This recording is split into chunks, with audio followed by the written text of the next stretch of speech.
Hello and goodbye October. Happy Halloween. Nothing, I'm not dressed up, obviously, nothing scary. Okay, more on that later. Remember that? Lots to talk about this month, but first things first, I got some videos. I got videos to put out finally, guys. So you might have already seen the way I have it planned. I'm recording this on Saturday. By Monday, you'll have already seen, hopefully, my Castlevania Symphony of the Night music video. So that should be out both simultaneously on Retroware and YouTube by the time you see this. If all things go according to plan, but you know how that goes, so we'll see. I've honestly been thinking of doing this video since 2008 or something, maybe 2009. I think it was like right after I'd stopped making videos or before I started making them again.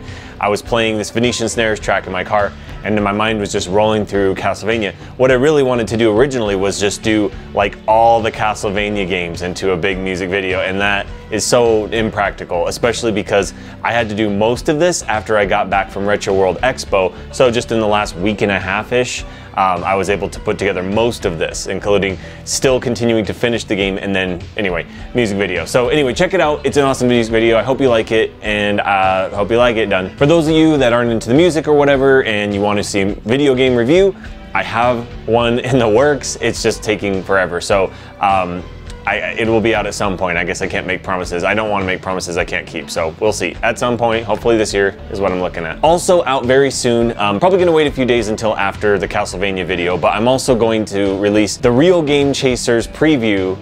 And it's, you know, a year ago I did the trailer and now it's the preview. So obviously it got put well on the back burner when I was doing Game Show Ultra and other stuff. So I wasn't able to really work on it until like right before I went to Retro World Expo. So it's really, yeah, exactly what it sounds like. It's like a 6-minute preview of based on the trailer that you saw last year. So it's definitely not an episode, and I think that I could probably squeeze an episode or two out of it, but that's gonna kind of depend on what people want. So, you know, I think this is like, here's some of the funny moments, and maybe, I mean, there's more that we haven't shown, but it is some of the best stuff. Like, you know how a preview goes. You see a movie preview and you're like, oh, this looks really cool, and then that happened to be the best stuff in the movie when you watch it. So it's definitely some of that for sure, but there's also some other stuff in there that we didn't include any of yet, which I think is funny. It's just us BSing and stuff. We did actually go game chasing. There's not a great deal of it, to be honest, because it was just like a vacation 2 years ago when we recorded, like a year and a half or 2 years ago, yeah. So in any case, if you guys want to see it, let me know. If it just stops at the preview, I guess, so be it, but just let me know what you want to see and I'll try to get that together as soon as possible. It's quite a lot. I have like 4.5 hours of video that I had to construct into that preview that could be of course turned into an episode or two that would have something to do with video games, not so much the preview. It was just for laughs, and it did get good reactions at the convention. I'll talk about that in a minute. A new show that Retroware is doing, there's several people on it, one of them is me. I don't want to say too much because it's not out yet, but I guess those of you that went to the convention already know. It's kind of along the lines of, like, you know, some projects we've done in the past, but it's something new, something different. I guess I won't say too much about it because it's not out yet, but I'll let you know when it's up. I'll probably put it in the links of the next video next month, or whenever I do one next month. Before I get into all the convention stuff, I just want to say thank you guys very much for supporting the album. Released the album last month and I've gotten a lot of support from you guys. People downloading it, people actually paying money for it, which was cool. And yeah, I really can't thank you guys enough. Some people were just like, I've been looking for a way to support the show, so I don't know, just here's some money. And so I was like, really appreciate that. That helped because it's been tight.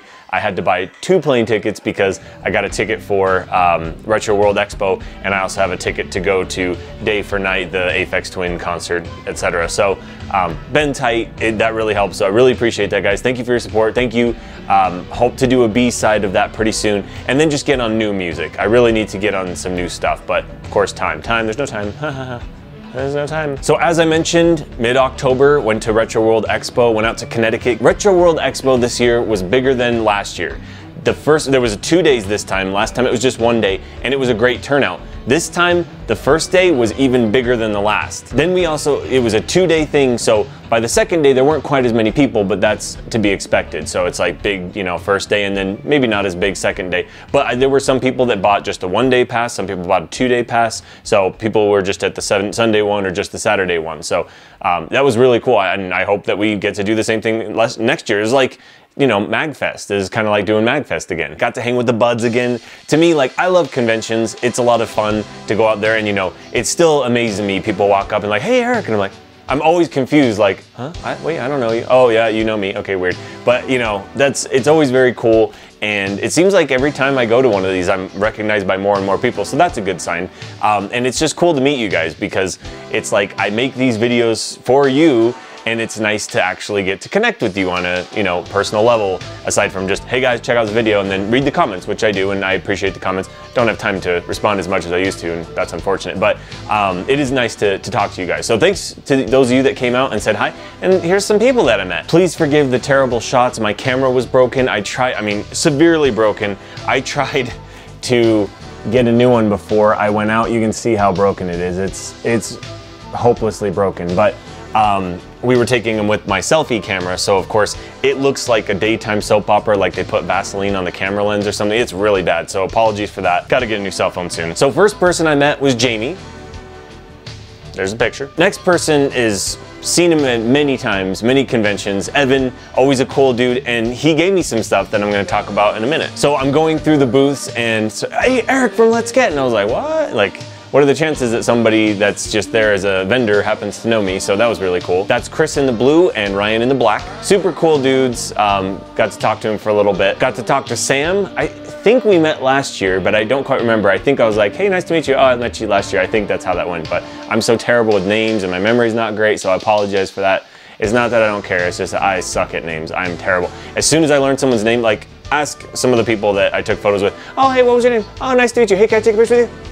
Hey, what was your name again? I'm just terrible with names. Got to talk to Santos again, who met last year, really enthusiastic, big into traveling, gave me some tips for going to Japan, which I actually did look into last year. We ended up doing an Airbnb in Okinawa. He's talking about like a couch surfing kind of deal, which we were considering. We ended up doing an Airbnb instead, but you know, this guy loves to travel. Always good to talk to you. Hit me up on Facebook. Got to meet Ariel and Rob. They were friends of, I believe they were friends of Adam, maybe more, Square Painter. Speaking of Adam, AKA Square Painter, he gave me the hookup on this Bubble Bobble 2 painting. Freaking awesome. Fits in well with my game room, but I don't have it up yet, obviously. Goes nicely with the collection I have thus far. Have to pick up one like every year. Freaking awesome. Check out his stuff. It's freaking awesome. And guess what else I forgot to talk about? Podcast. I'm gonna be trying to get that up. I'm gonna make it a goal for November that I get it up, probably on SoundCloud. Peace. Dan and I wanted to go to Taco Bell the first night, and we had no way of getting there. They're like, we'll give you a ride. So they were just really cool. I mean, I don't even know if they know my show or anything like that. They were just cool enough to take us over there. They don't even know us, but they gave us a ride. So hey, thanks for that. And I don't know if you're watching this, but anyway, it was cool talking with you guys. We were chatting, partying later. It was awesome. Got to chat with Matt again, and he was like, I met him the last MagFest I was at, I think, yeah. So, and I know he was also at Retro World Expo last year, I believe. And he had, I think it was like a Sesame Street game cartridge that he had lost, that he was having everyone sign, and he ended up finding it. So I can't remember people's names, but I remembered that. And he's like, you remember that? And I'm like, yeah, I don't know how I remember that, but I do. Latch on to the weirdest things, not even useful stuff, just like that, and I don't remember your name, sorry. Got to talk to Kevin for like the third time, I think. This was the guy that was super cool, and even though he had kind of like dibs on the Contra 4 DS game, when we went to Retro Games Plus, and that's actually one of the places that's in the real Game Chasers, by the way. But anyway, he's like, I had dibs on it, but no, that's okay, you can have it. I was like, no. He's like, no, seriously, take it. So he's a big fan of the retroware stuff, so really cool talking to him. Talking to you, man, if you're watching this. Got to chat with Brian and Alyssa again. They were there last year, and Brian was telling me about, he was checking out Musique. I'm not sure how to say it. I think it is the symbol for Mu-ZIQ. And you know, just like, thanks for the recommendation, man. And I love talking about music, obviously. So I was like, oh, sweet. And so I think I brought up some more stuff. I was probably talking about Day for Night, the Aphex Twin thing I'm going to. Super excited, I don't know if you can tell. He also gave me the hookup on some games. I'll talk about that in a minute. Got to talk with John from Video Masters TV on YouTube. I'll put a connection or a link in the description, a connection below. Check it out. It's the first time ever, connection. So I'm walking through the convention, and randomly someone kind of looks at me and then just starts quoting, throws their hand up and starts quoting from Earth Defense Force, just like lines from the soldiers. They say the cheesiest lines, and just like verbatim, I was like, wait, that's from the game. And obviously, so he had seen the Earth Defense Force video that I had done with Derek. That person was Matthew Dunaway, so thanks for stopping and chatting. You totally caught me off guard with that. Then Todd Appleby came by, and he gave me a CD, which it's one of my pickups. I'll show you in a minute. Also got to talk with Matt. I think I met him last year, but I could be mistaken. He does look familiar. I'm sorry if I didn't meet you last year, but hey, it was nice meeting you. Maybe it's for the second time. The next day, I'll talk about some more stuff that was going on, but the next day I got to meet Matt and his wife. She was off buying pillows or video game pillows or something like that. So it's just kind of like, hey. But yeah, he showed me his game room. It's freaking awesome. Got to meet Kurt Fox, who also gave me a CD. Show you that in a minute. I hope I got the person who gave me the CD right. If I got anything wrong, guys, please correct me or send me a message or something. I'll put in like annotations. So I was like trying to write all this stuff down. And I met him last year, but Rody, I think it's Rody. I hope I pronounced that right. R-O-D-Y. Talked to him last year, and he was also working the convention. And he stopped me and he noticed one of my quotes from the video game years. It was just like a silly joke that I did. I was talking about Pac-Man. I was like, he's the Pac-Man, he did it. And it was like an Eli reference. I don't know where that came from, but I just said it in one of those videos, and he was like, that was really funny, I caught that. And I was like, man, you might be the only one that caught that, because everyone was like, what are you talking about? So I was walking by the scoreless vendors, and someone was like, Eric Lappy from Let's Get. And I'm like, oh, what? So it turned out that that person, I believe, was Eric, good name. Kyle and Don were also there, and they said, oh, love you the show, pick out a shirt. Picked out this shirt. So this shirt was actually made by Antoinette. She was helping out with the convention. She was like, she came by and just like gave everyone pizza, and she gave us rides, and thank you very much if you're watching this. And you drew yourself fantastic. Well, you drew me an awesome Mega Man. It's kind of dark, I'm sorry about that. Hopefully that turns out okay. But yeah, she drew that, and it's on a shirt. It's on my shirt now. It's awesome. So I thought I'd wear this instead of Halloween. I didn't do anything for Halloween, so I don't even have a costume, but probably Luigi again. Got to talk with Juan and Christine, huge Game Chasers fans. They were like right by the Game Chasers booth, and I was sitting there over at the Gaming Historian Pixel Dan booth, and they're like, oh, hey, it's good to have friends in high places. And they came by and chatted, so it was nice to meet you guys. Got to chat with Shane, and just like last year, I got to talk to Will, who's part of the Intellivisionaries podcast, which I will link below. Also, like last year, I got to chat with Adrian from Gamer AD. He's got his own YouTube channel, and I'll link that below as well. I was walking through the convention, I think it was like on the way to the bathroom or something like that, and I got grabbed by Christian. He's like, I've been watching your videos, but I've been meaning to subscribe, so what was your username? And then I got to describe my silly username, like G-O-E-M-O. I mean, it's like, it doesn't roll off the tongue, and it's not something that's easy to remember. So he was just like, is this it? Yep. So he's like, subscribe. Thanks for the subscribe. Live subscribe. I gotta watch him subscribe. Had a nice chat with Keith. Nice talking with you, man. Also got to meet Russ, plus I think I'm gonna be in his video. It should be up sometime around this time, so I'll be checking that out. But anyway, he had me do like a skit. So if I can find it, I'll also link that below. So as always, got to hang out with the Retroware folks, which is always fun. They're friends that live too far away, you know, we're in different states, so that sucks, but it's nice to always get together, even if it is, you know, kind of like a, maybe like a somewhat stressful time because we got things we got to do, and oh, we got to go here, we got this panel or whatever. That's cool. I just like to chill and hang out with those guys, you know, if nothing else. So we definitely had some fun times. It was a lot shorter than last time. I think we had an extra day on either end last time, so we had more fun just like goofing off and hanging out. So hopefully we get to do some, you know, come out and see me, guys. You know, if you're watching this, just come out and hang out. We did get to relax and play games a little bit, like the last night. Me, Lance, and Dan, we were just kind of goofing, playing video games, taking dumb pictures for Twitter and stuff like that. I think on Saturday night we went to an all-you-can-eat sushi buffet, and then we had like a party where we ended up getting kicked out of the room and had to go to the lobby, which is like, yeah, you could party in the lobby, but then they had to keep coming and be like, hey, you're too loud for the lobby. So it was like 20 of us, so there's some of that. Goofballs. Such goofballs. Love them. Antoinette also turned us on to Insomnia Cookies, which it's a cookie bar, and I was thinking like, bar, they have alcohol? Like, I'd like some alcohol cookie. No, it's a place that sells cookies. It's called a cookie bar. But it is the best cookie I've ever freaking eaten in my life. She recommended like a deluxe chocolate peanut butter cookie, and they put it in the little tissue package or whatever. You try to pull out the cookie, you can't. It's just, it melts and it just comes over. It's like at the perfect stage of cookedness. It was just like, oh, it was the best cookie I've ever eaten in my life. So I came to find out that they actually have one in Boulder, Colorado, which is about a half hour from me. So I was able to drive up there with my girlfriend, and I also got myself a cookie sandwich. It's like a chocolate mint M&M cookie. Pressed in between was mint chocolate chip ice cream, and that was really good. But the cookies weren't quite as good as they were when they were in Connecticut, because those were like fresh, warm ones, and I think they need to be obviously some consistency so they can keep the sandwich together. So next time I go, I'm gonna try to get another deluxe one. It seems like they just keep it in the oven at like this perfect temperature or something. It's like gooey. Oh my gosh, so good. So if you have an Insomnia Cookies in your area, frickin' look them up. They're delicious. I guess the Insomnia comes from, they're open till 3 a.m. They also do deliveries in the area, and they can ship them to you. It's freaking delicious. I'm not getting paid to say this.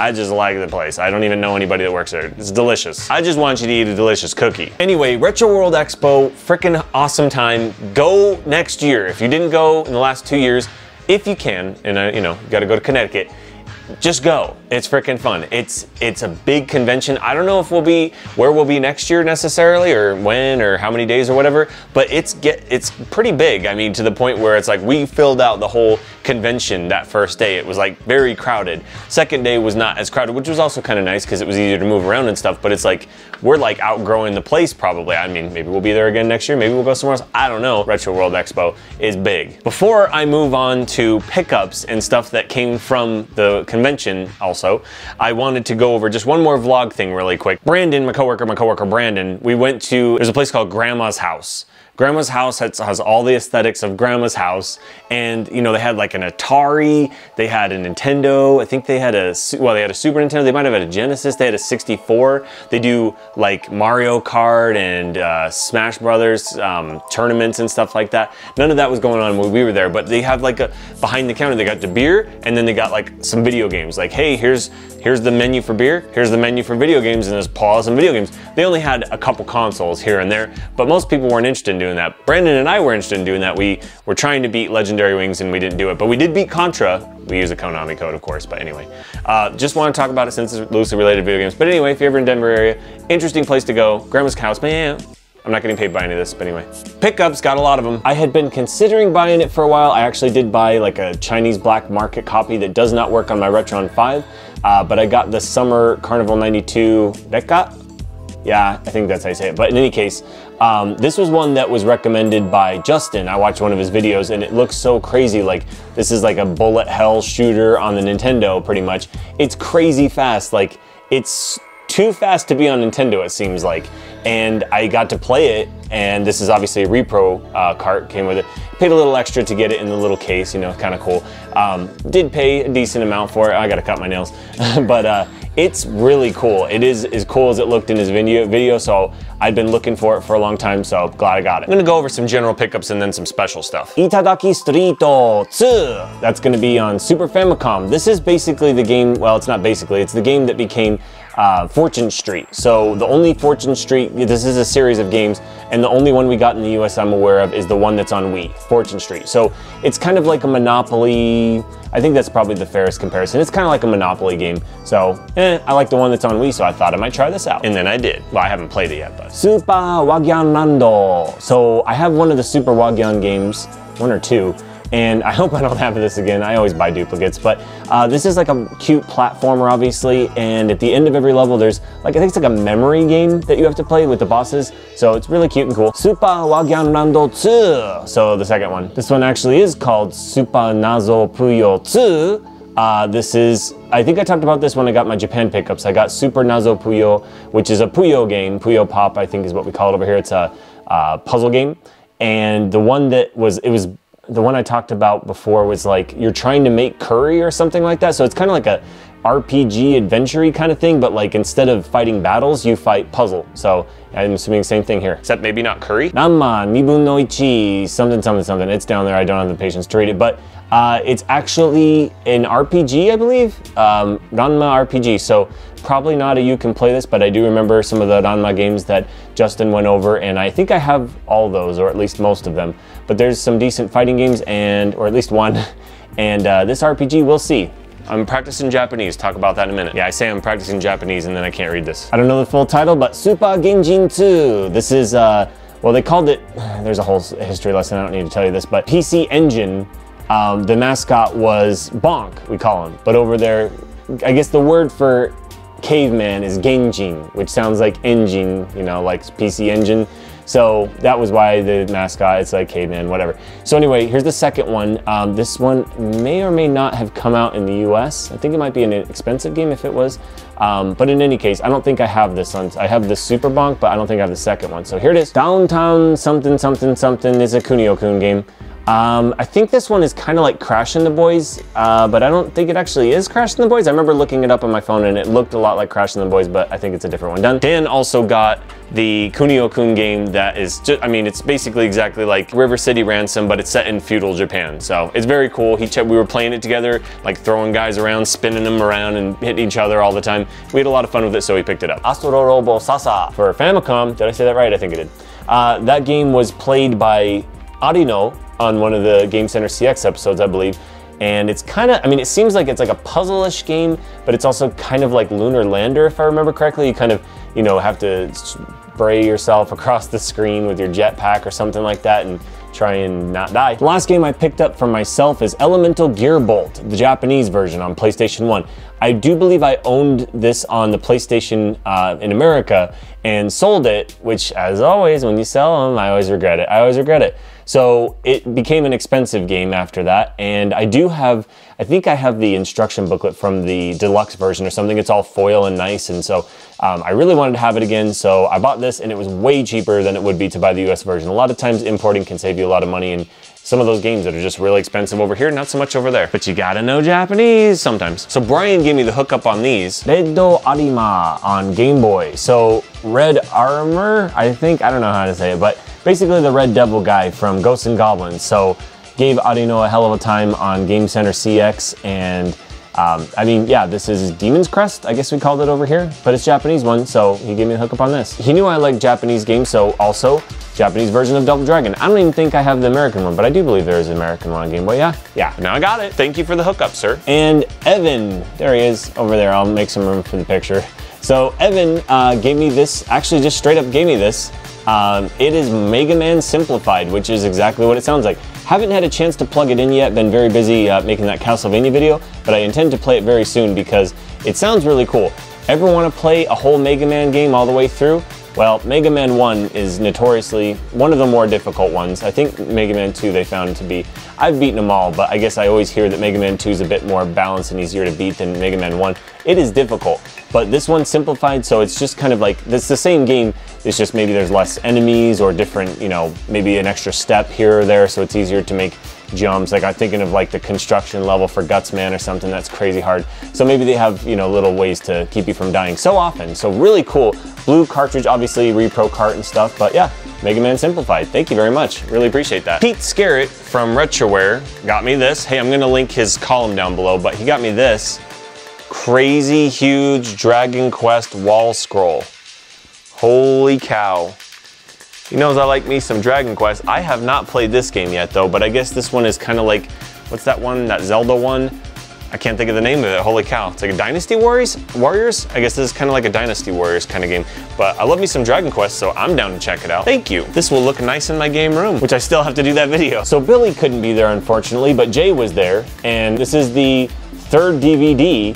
And he hooked me up. He's like, hey man, well you're on it. I was like, am I? Freaking awesome. Thanks for the hookup. Appreciate that. I mean, we totally stole their name to do the real Game Chasers, and they still give us the, what a guys. Best guys. What a guys. I forgot to mention, I believe Pete gave me this as well, and I need to get on this because this is like 2 days and this is expired. It's a little Pokemon hookup.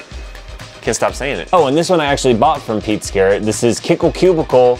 Little instruction booklet. I got Kickle Cubicle. It's just a loose cart, but I really wanted to have the manual.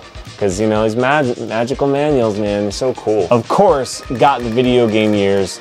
Man, this is volume 3, 1983 through 1985, The Fall and Rise. So I will link you down below. You can peep it and check it out. I'm on the back, making a real goofy face. That is so Eric, that's so me. Goofy face, man, even when I'm not trying. Just some quick swag. I got my badge here. It's got Life Force on it, and that's kind of cool.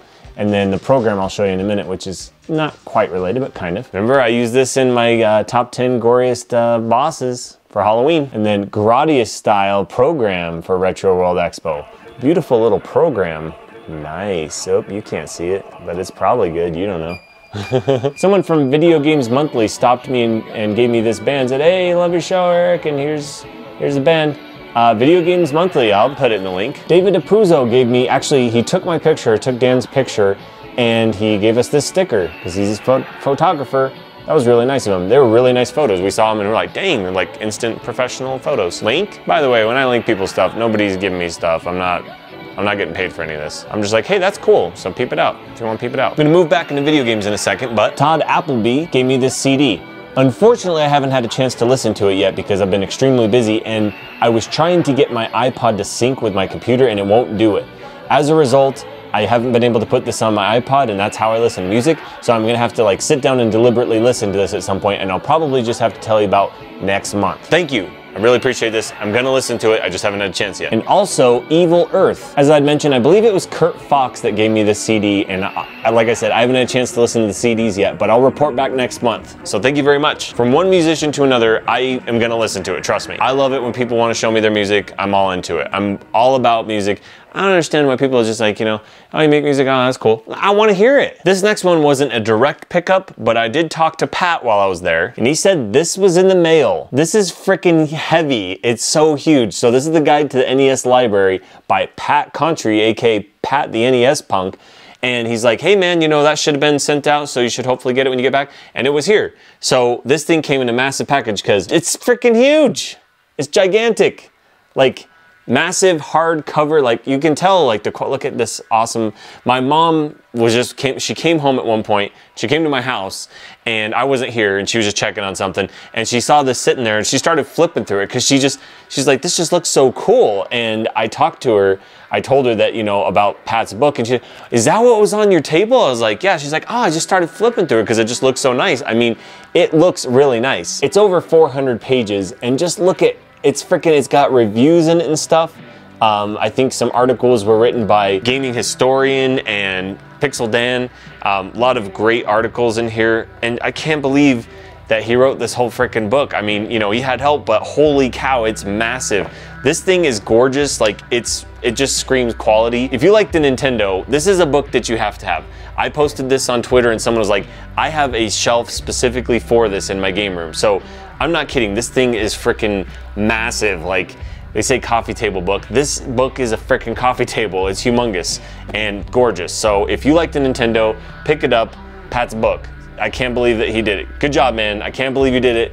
This, I don't know how long it took you, but this is ridiculously huge. This is fantastic. Good job, you did it. Link in the description. So just some vlog stuff really quick. I'm going to be doing the Japanese language proficiency test N4 this year. I basically, this time last year, I had hernia surgery and I spent all that time studying Japanese. I'm gonna have to do it again, so I might have to take a little bit of downtime maybe through November, just because I need to make sure I pass it because I paid for it back in July or something like that, and now I have to take the test, but I gotta pass it. If I don't get to take it again for another year. So I hope you can hang with me, but I really want to get a video game review, one video game review. I've put out a lot of stuff, but not a video game review. I want to do that before the end of the year. That's the goal. If not, I'm gonna do it next year because I don't want to rush it too much. Some people have been wanting me to do this one for a while, so I'm definitely looking forward to it, but I got to do it right. Yeah. When I came back from Retro World Expo, this was waiting for me. So if you remember Nintendo Power, they had these Mario comics. This is like just the best style.